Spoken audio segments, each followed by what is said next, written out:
Neuro സയൻസിൻ്റെ ഒരു വീഡിയോയിൽ കണ്ടതാണ് കേട്ടോ.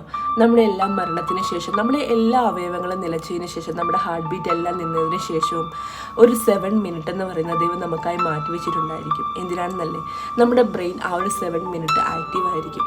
നമ്മുടെ ലൈഫിൽ നമുക്കുണ്ടായ എല്ലാ സ്വീറ്റ് മെമ്മറീസും ദൈവം നമ്മുടെ മുമ്പിൽ ഒരു ഫിലിം പോലെ കാണിച്ചു തരുമെന്നാണ് പറയുന്നത്. ശരിക്കും ആ ഒരു വീഡിയോ കണ്ടതിന് ശേഷം ഞാൻ ആലോചിച്ചൊരു കാര്യം, നമ്മുടെ ജീവിതത്തിലെ ഏറ്റവും ഇമ്പോർട്ടൻ്റ് ആയിട്ടുള്ള ആ ഒരു 7 മിനിറ്റ് ആർക്കൊക്കെ ആയിരിക്കും നമ്മുടെ ലൈഫിലേക്ക് കടന്നു വരാൻ സാധിക്കുക?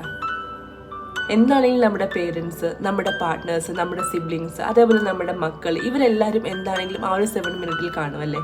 കാരണം അവരെല്ലാം നമുക്ക് ഒരുപാട് നല്ല മെമ്മറീസ് തന്നിട്ടുള്ളവരാണ്.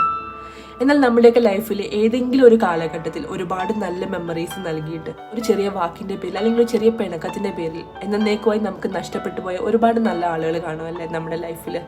ഒരുപക്ഷെ അവരും കാണില്ലേ ആ ഒരു 7 നിമിഷം. ഇനി ആരുടെയൊക്കെ ആ ഒരു 7 നിമിഷത്തിലായിരിക്കും നമുക്ക് എത്തിപ്പെടാൻ സാധിച്ചിട്ടുണ്ടാകുക, അതും അറിയില്ല.